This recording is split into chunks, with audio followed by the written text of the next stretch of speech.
Bismillahirrahmanirrahim. Assalamualaikum warahmatullahi wabarakatuh. Innal hamdalillah nahmaduhu wa nasta'inuhu wa nastaghfiruh wa nastahdihi wa natubu ilayh wa na'udzu billahi min shururi anfusina wa min sayyiati a'malina. Man yahdihillahu fala mudilla lah wa man yudlil falan tajida lahu waliyan mursyida. Ashhadu an la ilaha illallah wahdahu la syarika lah wa ashhadu anna Muhammadan abduhu wa rasuluh sallallahu alaihi wa ala alihi wa ashabihi wa man wala. A'udzu billahi minasy syaithanir rajim. Ya ayyuhalladzina amanu taqullaha haqqa tuqatih wa la tamutunna illa wa antum muslimun. Allahumma anta rabbi la ilaha illa anta khalaqtani wa ana abduk wa ana ala ahdika wa wa'dika mastata'tu a'udzu bika min syarri ma sana'tu abu'u laka bi ni'matika alayya wa abu'u bi dhanbi faghfirli fa innahu la yaghfiru adh-dhunuba illa anta. Asbahna ala fitratil Islam wa ala kalimatil ikhlas wa ala dini nabiyyina Muhammadin sallallahu alaihi wasallam wa ala millati abina Ibrahim hanifan musliman wa ma kana minal musyrikin. Amma ba'du. Allahumma inna nas'aluka ilman nafi'an wa rizqan tayyiban wa amalan salihan mutaqabbala. Allahumma 'allimna ma yanfa'una wanfa'na bima 'allamtana wa zidna ilman wa hudan wa taufiqan amin ya rabbal alamin. Hadirin sekalian, ibu-ibu dan bapak-bapak jamaah pengajian subuh Masjid Istiqamah Kandangan, Kalimantan Selatan, yang semoga senantiasa dirahmati oleh Allah, diberkahi oleh Allah, dan senantiasa salah satu yang paling penting kita mendapatkan bimbingan dari Allah Ta'ala. Amin ya Rabbal Alamin. Dan kepada seluruh pemirsa Madani TV dimanapun Anda berada, puji dan syukur alhamdulillah kita kembali diberikan kesempatan oleh Allah untuk menghirup udara di pagi hari ini. Dan alhamdulillah kita lakukan kajian di pagi hari ini untuk membuka hari dengan kebaikan, di mana waktu pagi semacam ini adalah waktu yang oleh An-Nabi sallallahu alaihi wasallam itu didoakan secara khusus dengan dua keutamaan. Yang pertama, Nabi besar Muhammad sallallahu alaihi wasallam berdoa, Allahumma barik li ummati fi bukuriha. Ya Allah, berikan keberkahan kepada umatku di waktu pagi mereka. Itulah kenapa para ulama mengatakan orang yang kehilangan waktu paginya adalah orang yang terlewat darinya keberkahan untuk hari itu. Kemudian yang kedua, ada satu hadis yang secara khusus membahas mengenai sedekah pagi. Nah, ini teman-teman lazismu seneng ini. Yang secara khusus membahas apa? Sedekah di waktu pagi. Sedekah sepanjang hari boleh. Tapi ada kekhususan keutamaan, ada keutamaan yang spesial untuk orang yang bersedekah di waktu pagi. Yaitu disebutkan di dalam hadis ketika masuk waktu pagi, illa wa malakani yanzilani, Allah turunkan 2 orang malaikat dari langit ke dunia ini. Kemudian malaikat yang pertama yang turun itu berdoa, Allahumma a'ti munfiqan khalafa, ya Allah berikanlah ganti yang banyak sekali, berikanlah kekayaan, berikanlah keluasan rezeki untuk orang yang bersedekah di waktu pagi hari ini. Sementara malaikat yang kedua, dia juga berdoa kepada Allah. Doanya adalah Allahumma a'ti mumsikan talafa. Ya Allah, berikanlah kebangkrutan. Bangkrut tahu ya, bangkrut ya. Kemiskinan, kesempitan rezeki untuk orang yang masuk waktu pagi dalam keadaan mumsik. Mumsik itu tidak mau berbagi rezeki, tidak mau menyedekahkan hartanya. Maka alangkah bagusnya kalau kita datang sholat subuh di sini, itu udah kantongin uang di sini. Terlepas antum mau masukkan ke kotak amal masjid, atau nanti pulang dari masjid antum ketemu seseorang antum berikan biar manfaat, atau antum belikan makanan kemudian antum bagikan sebelum antum pulang ke rumah, itu namanya sedekah pagi. Dan itu yang mendoakan adalah para malaikat. Sampai kemudian keren sekali dijelaskan oleh para ulama, kenapa sedekah pagi itu penuh dengan keutamaan.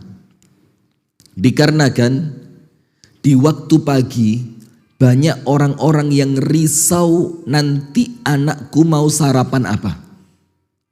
Di waktu pagi banyak orang-orang yang kemudian mereka itu khawatir, ada ndak rezekiku hari ini. Di waktu pagi banyak orang-orang yang ingin mengawali harinya dengan makanan yang bergizi dan sehat. Maka ketika Anda bersedekah di waktu pagi itu, maka Anda menutupi kegelisahan orang Islam. Dan barang siapa yang menghilangkan kesulitan seorang muslim, Allah hilangkan kesulitannya dunia sampai akhirat. Maka alhamdulillah. Salawat beriring salam semoga tercurahkan kepada uswah kita Nabi besar Muhammad sallallahu alaihi wasallam, beserta seluruh keluarganya, beserta seluruh istrinya, beserta seluruh sahabatnya, dan seluruh di antara umat dan pengikutnya yang senantiasa setia menjalankan sunnah, menjalankan tuntunan, dan menjalankan ajarannya ila yaumil qiyamah. Hadirin sekalian, di pagi hari ini saya mau kultum saja yang mudah-mudahan membawa manfaat yang besar. Amin ya rabbal alamin. Kultum itu kuliah terserah antum. Jadi terserah, ya udah terserah saya, ya mau 7 menit selesai 7 menit, mau 70 menit ya 70 menit, mau sampai sore ya sampai sore lah. Insya Allah kalau pagi begini banyak orang punya kepentingan ya, apalagi ini hari Senin, jadi insya Allah tidak akan panjang ya 10-15 menit lah. Saya akan bacakan satu saja hadis. Yang hadis ini diriwayatkan oleh Al-Imam At-Tirmidzi, oleh Al-Imam Ibnu Majah dengan sanadnya yang sahih. Ada jalur periwayatan dari Anas bin Malik, ada jalur periwayatan dari Zaid ibnu Thabit radhiyallahu ta'ala anhuma wa ardahuma. Yang mana inti dari hadis ini keduanya sama. Maka saya bacakan yang milik Al-Imam At-Tirmidzi rahimahullahu ta'ala rahmatan wasi'atan. An-Nabi sallallahu alaihi wasallam bersabda, An Anas bin Malik radhiyallahu taala anhu qala, dari sahabat Anas ibnu Malik, semoga Allah meridhoinya, dia berkata, qala Rasulullah sallallahu alaihi wasallam, Rasulullah Muhammad sallallahu alaihi wasallam bersabda, salah satu yang menjadikan majelis ta'lim ini mulia, salah satu yang menjadikan majelis ta'lim ini penuh dengan keutamaan, yaitu karena di dalamnya banyak diucapkan sholawat kepada Nabi besar Muhammad sallallahu alaihi wasallam. Karena yang kita baca hadis, yang kita baca adalah sunnah Nabi besar Muhammad sallallahu alaihi wasallam. Beliau bersabda, man kanatil akhiratu hammahu, barang siapa yang menjadikan akhirat itu sebagai kerisauan utamanya dia. Faham ya? Kerisauan itu apa? Kerisauan itu apa? Jadi gelisahnya dia itu gelisah akhirat. Pemikiran terbesarnya dia itu tentang akhirat, bukan tentang dunia. Sementara kita sekarang apa? Dunia. Kita mikir bagaimana ekonomi lancar, kita mikir bagaimana toko bisa laris, kita berpikir bagaimana kemudian bisa punya rumah. Iya enggak? Antum lihat nanti hadis ini, ternyata selama ini kita rugi apabila seperti itu. Rugi betul. Nah, maka Rasulullah bersabda, barang siapa akhirat yang menjadi kerisauan utamanya, pemikiran terbesarnya itu adalah akhirat, ja'alallahu ghinahu fi qalbihi. Nomor satu, Allah masukkan kekayaan ke dalam hatinya. Dan nanti kita perhatikan, ketika Rasulullah mengatakan tentang kaya, itu yang disebut hati. Tapi ketika beliau sallallahu alaihi wasallam berbicara tentang miskin, itu yang digunakan mata. Berarti kaya dan miskin itu hanya urusan hati dan mata saja. Nah, maka orang yang menjadikan akhirat itu tujuan utamanya, kerisauan terbesarnya, Nabi besar Muhammad yang menjamin Allah masukkan kekayaan ke dalam hati antum. Sementara Rasulullah mengatakan apa? Laisal ghina an kathratil arad, walakinnal ghina ghina nafs. Orang kaya itu bukan orang yang hartanya banyak melimpah, bukan. Karena banyak orang yang hartanya melimpah masih merasa apa? Merasa kurang. Itu antum lihat itu, a'azzanallahu wa iyyakum. Semoga Allah menyelamatkan kita. Para koruptor itu rata-rata sudah nampak kaya atau masih miskin? Coba koruptor-koruptor yang ketangkep KPK yang kelasnya nasional itu, rata-rata mereka sudah kaya. Mereka punya mobil bukan cuma satu, mereka punya rumah bukan cuma satu, mereka bahkan punya gaji yang apabila gajinya itu diberikan kepada orang kandangan, itu tidak cukup, tidak perlu kerja setahun, insya Allah cukup. Tapi kenapa mereka masih korupsi? Karena Rasul mengatakan kaya itu bukan materi tapi hati. Maka ketika kita lihat orang semacam itu hakikatnya Allah sedang mengazab mereka. Sudah kerja capek, nampak rumahnya mewah, nampak mobilnya mewah, dan ketahuan gajinya besar, tapi dia tidak merasa cukup. Itu diazab sama Allah. Dia tidak diberikan kemampuan menikmati apa yang dia miliki.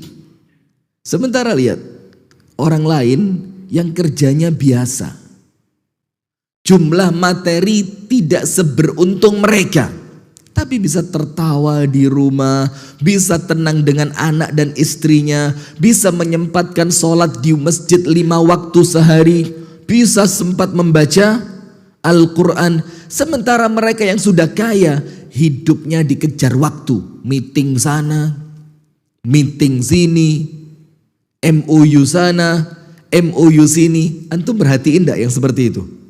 Coba. Sementara kita ini nampaknya orang biasa, tapi alhamdulillah kita punya waktu bersama istri, kita bisa main-main dengan anak kita. Bahkan di antara antum mungkin ada yang sempat kepikiran mau nambah istri. Iya kan? Padahal duitnya tidak seberapa. Lah sementara mereka yang sudah kaya, itu bukan mikir nambah istri. Mikir bagaimana supaya selingkuhannya nggak ketahuan istri. Dan betul itu. Dan antum tahu saya punya teman. Itu cerita apa? Hampir bisa dipastikan setiap koruptor pasti punya selingkuhan. Coba. Nah, maka Allah melalui Rasulullah mengatakan itu karena pikiran terbesarnya dia apa? Dunia. Sementara apabila orang itu risau terbesarnya adalah akhirat, Allah masukkan kekayaan ke dalam hatinya. Tenang hidupnya. Merasa cukup. Tidak diperbudak oleh dunia. Kemudian wa jama'a lahu syamlahu. Dan Allah akan jadikan untuknya semua urusannya mudah. Orang yang menjadikan akhirat itu pikiran utamanya, urusannya mudah. Ini janji Rasulullah. Kenapa urusannya mudah? Karena Allah ikut campur dalam urusan itu. Karena Allah tidak akan membiarkan orang-orang yang kemudian mereka itu menjadikan akhirat sebagai tujuannya, Allah biarkan kesulitan untuknya, tidak mungkin. Allah pasti berikan untuknya kemudahan. Dan itu janji Allah. Wa may yattaqillah yaj'al lahu makhraja wa yarzuqhu min haitsu la yahtasib. Wa may yattaqillah yaj'al lahu min amrihi yusra. Orang yang takwa kepada Allah, orang yang menjadikan akhirat sebagai tujuan utamanya, Allah jadikan urusannya mudah. Jadi tidak perlu pusing mikir dunia, Allah mudahkan dunia untuk antum. Antum tinggal fokus apa? Ibadah. Enak kan? Jadi tinggal kita fokus ibadah, dunia kita Allah yang ngatur. Mau bikin surat apa gampang, mau bikin ini gampang, mau izin itu mudah. Kenapa? Karena Allah memuliakannya dengan kemudahan. Ketika risau terbesarnya dia adalah akhirat. Kemudian yang ketiga, wa atathud dunya wa hiya raghimatun. Dan Allah katakan melalui lisan Rasulullah sallallahu alaihi wasallam, dunia akan datang kepadanya dalam keadaan dunia itu hina di matanya. Coba perhatikan. Jadi ketika kita itu fikirnya akhirat, ketika kita itu risaunya akhirat, itu bukan berarti dunia menjauh, tidak. Dunia malah apa?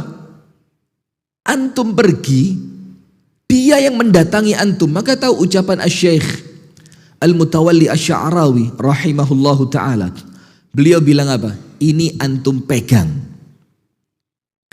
Idza anta lam ta'rif unwana rizqika, farizquka ya'rifu unwanak. Apabila kamu tidak tahu di mana letak rezekimu, maka jangan khawatir. Karena rezekimu tahu di mana alamat rumahmu. Simpang 5 Kandangan, RT berapa lah, RW berapa, itu rezekimu tahu. Nah, maka dunia yang akan datang kepada kita, sebagaimana Al-Imam Ibnul Qayyim mengatakan, dunia itu ibarat bayang-bayang. Ad-dunya kadzil, seperti bayang-bayang. Apabila engkau mengejarnya, bisa ditangkap bayang-bayang? Tidak bisa. Dia akan lari menjauh darimu. Kan bayang-bayang begitu. Tapi apabila engkau meninggalkannya, dia akan mengikutimu. Nah, maka orang-orang yang akhirat itu menjadi pemikiran terbesarnya, itu tidak perlu dia mengejar dunia. Dunia yang Allah datangkan kepadanya. Coba, hidupnya para sahabat Nabi bagaimana? Tenang sekali. Kenapa? Bangun tidur mikir akhirat. Ketika kerja yang kepikiran adalah ridhonya Allah di dalam pekerjaan itu. Nanti terdengar adzan mereka bersegera mendatangi keridhoannya Allah. Nanti mereka pulang membawa rezeki yang halal untuk anak dan istrinya. Nanti ketika istirahatnya diniatkan untuk menguatkan dirinya dalam beribadah kepada Allah. Akhirnya dunia itu oleh Allah dibuka untuk mereka. Jadi orang yang menjadikan akhirat sebagai risau terbesarnya, Allah berikan untuknya 3. Nomor 1, Allah akan memasukkan kekayaan ke dalam hatinya. Puas, qanaah. Yang kedua, Allah akan mudahkan semua urusannya. Yang ketiga, Allah akan masukkan janji kekayaan ke dalam hatinya. Sekarang sebaliknya. Wa man kanatid dunya hammahu. Sementara ini mohon maaf sekali. Antum perlu tahu biar tidak salah faham. Pemirsa Madani TV dan yang lainnya. Ketika saya berceramah seperti ini, maka objek pertama dari ceramah saya itu diri saya sendiri. Jadi yang saya kenai ceramah saya pertama kali itu bukan antum yang melihat, bukan pemirsa yang menyaksikan, tapi diri saya sendiri. Kebetulan antum Allah takdirkan bisa mendengar. Dan kebetulan Allah takdirkan saya dikasih tempat untuk berbicara. Bukan berarti saya ceramah ini meluruskan antum, lah, meluruskan diri sendiri. Nah, sekarang barang siapa yang dunia menjadi kerisauan terbesarnya, bangun tidur mikir dunia, keluar rumah risau tentang dunia, kerja yang dicari sekedar dunia bukan ridhonya Allah, nanti pulang lagi ke rumah kepikiran bagaimana rumah bisa di tingkat 2, yang dipikir cuma dunia, maka apa yang akan ia dapatkan? Yang pertama, ja'alallahu faqrahu baina ainaihi. Allah jadikan kemiskinan itu di depan kedua matanya. Walaupun dia kaya. Jadi miskin ditaruh di mana? Kedua mata. Tadi ketika kaya diletakkan di mana? Hati. Karena letak kepuasan itu hati dan letak kerakusan itu mata. Letak kerakusan di mana? Mata. Maka Rasulullah menunjukkan biar tidak rakus, lihatlah orang yang ada di bawahmu, jangan melihat orang yang di atasmu. Apa bahasanya? Lihatlah. Karena kalau kita salah meletakkan pandangan kita, susah hidup kita, susah. Yang kita lihat orang kaya, yang kita lihat orang yang sukses dari segi dunia, yang kita lihat orang sebelah sana keluar pakai mobil mewah, mau apa? Sementara kita perlu tahu, nikmat itu Allah bagi menjadi 2. Tidak ada 3, 2. Yang pertama, ni'matan zahiratan, nikmat yang tampak secara zahir. Nikmat yang bisa dirasakan dengan panca indera, bisa dilihat, bisa dipegang. Tapi apa? Nikmat yang kasat mata, nikmat zahir itu belum menjamin datangnya nikmat di dalam batin. Antum bisa jamin kalau orang kaya pasti bahagia? Bisa jamin? Tidak kan? Berapa banyak orang-orang di puncak kesuksesannya mati bunuh diri. Pernah dengar ceritanya? Merlin, masa nggak tahu antum, artis terkenal dunia. Merlin siapa namanya? Bukan tahu juga. Masya Allah, sampai kandangan lah Marilyn Monroe ini. Di puncak karirnya, bunuh diri. Dan banyak lagi yang lain. Artinya apa? Kekayaan yang duniawi tidak menjamin batin antum tenang. Gitu mau dicari. Sementara nikmat yang kedua, ni'matan batinatan, nikmat yang Allah masukkan ke dalam hati antum. Artinya apa? Allah bisa menjadikan hati antum tenang, hati antum puas, hati antum bahagia tanpa dunia. Bisa enggak? Bisa. Nabi besar Muhammad SAW itu bisa kita katakan hidupnya sangat sederhana. Tapi tidak ada orang yang lebih bahagia melebihi Nabi Muhammad. Padahal Allah tidak berikan dunia, tapi Allah berikan bahagia. Maka yang kita cari bukan nikmat zahir, tapi nikmat batin. Bukan berarti tidak boleh cari dunia, boleh. Tapi bukan itu tujuan utama. Karena dunia kita cari untuk kenyamanan. Betul enggak? Lah terus apa kalau dapat dunia tapi tidak nyaman, mau apa? Sementara harta yang antum dapatkan halalnya dihisab, haramnya diazab. Coba. Orang kaya masuk ke dalam surga telat 500 tahun dibandingkan orang miskin. Kenapa orang kaya masuk surganya telat? Hisabnya panjang. Ditanya rumah yang tidak kepake di sana, ditanya mobil 4 yang tidak pernah kepake, kenapa tidak dipinjamkan lazismu? Ditanya itu. Angkat tangan lazismu. Nanti insya Allah setelah ini dapat wakaf mobil. Amin ya Rabb. Ditanya sama Allah, itu baju di lemari yang bertumpuk tidak pernah dipakai, antum kira nggak dihisab sama Allah? Dihisab.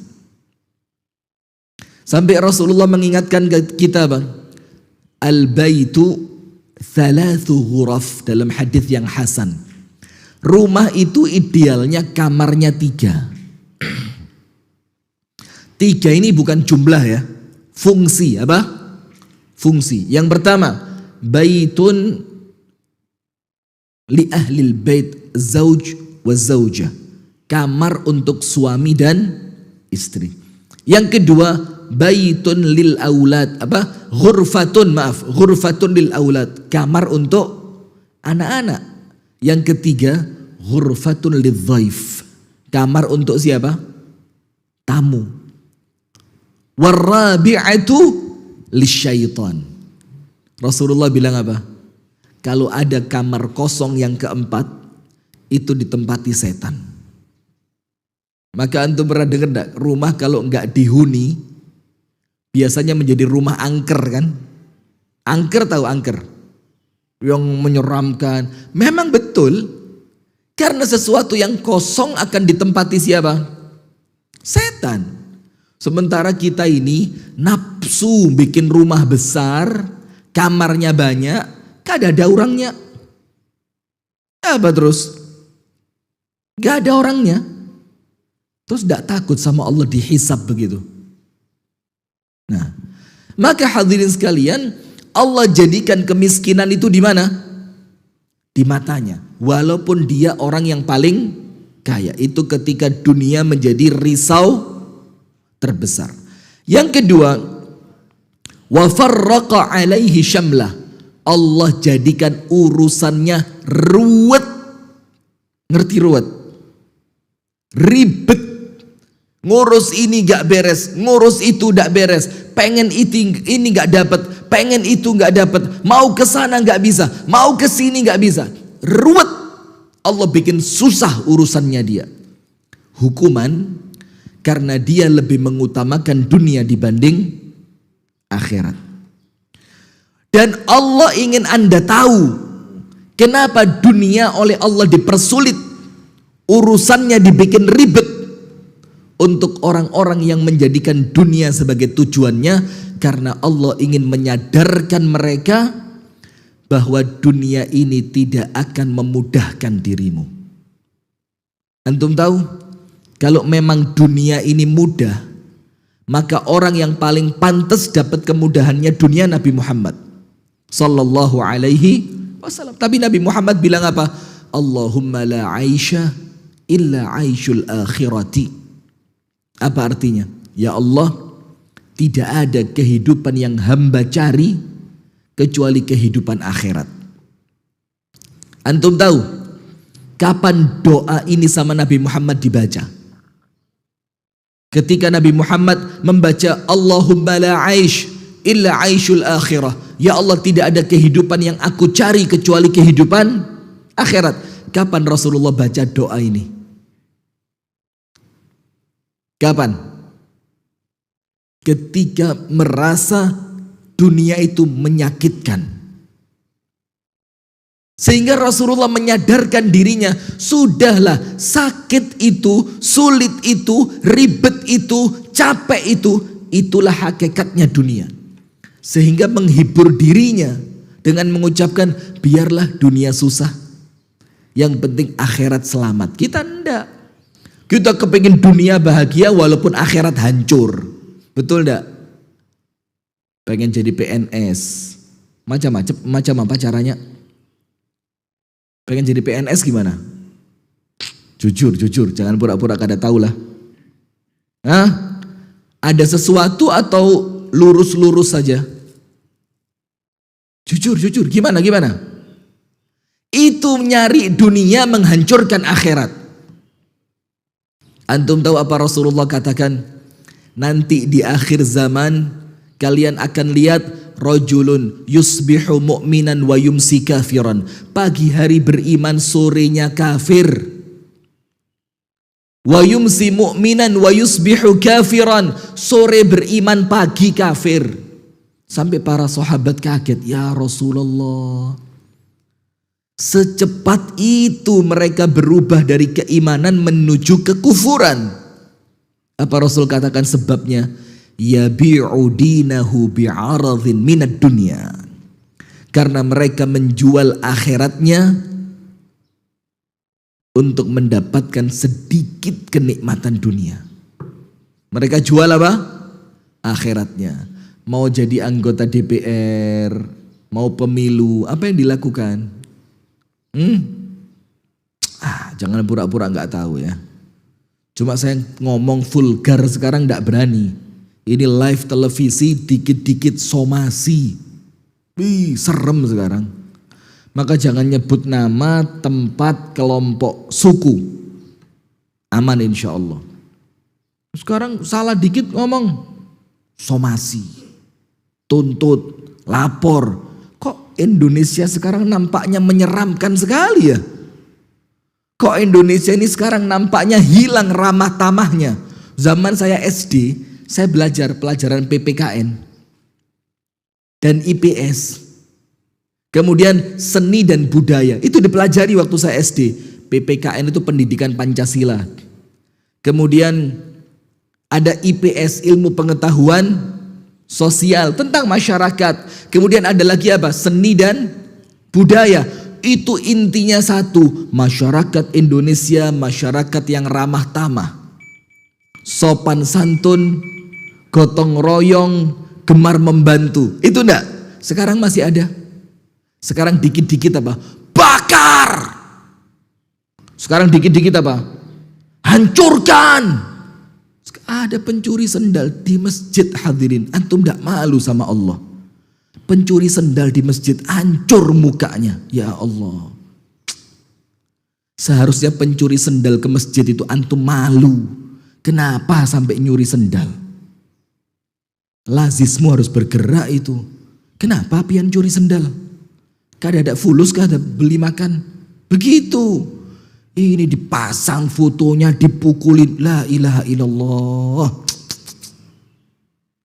Tak malu antum sama Allah itu. Nah, maka begitu. Allah jadikan orang yang menjadikan dunia ini sebagai risau terbesarnya, urusannya apa? Susah. Dan yang terakhir, walam ya'tihi minad dunya illa ma qaddaralah. Dan Allah tidak akan berikan untuknya dunia itu kecuali apa yang telah Allah tetapkan. Berarti apa? Capekmu, kerja kerasmu, sampai kamu melalaikan sholat, sampai kamu melupakan keluarga, tidak akan menambah jatah rezekimu. Coba. Nah, maka orang yang menjadikan dunia sebagai tujuan utamanya, Allah hinakan dengan 3. Matanya senantiasa merasa miskin, urusannya susah, ruwet, tidak selesai-selesai. Dan yang ketiga, dunia tidak akan datang kepadanya kecuali apa yang telah Allah tetapkan. Nah, maka itu hadirin sekalian dan pemirsa Madani TV dimanapun Anda berada, mari bismillah kita jadikan akhirat itu sebagai tujuan utama kita. Supaya apa? Supaya hidup kita mudah, urusan kita mudah, rezeki kita barokah, dan Allah berikan kepada kita kekayaan dari tempat yang tidak disangka dan diduga. Barakallahu fikum wa jazakumullahu khairan. Itu yang dapat kami sampaikan.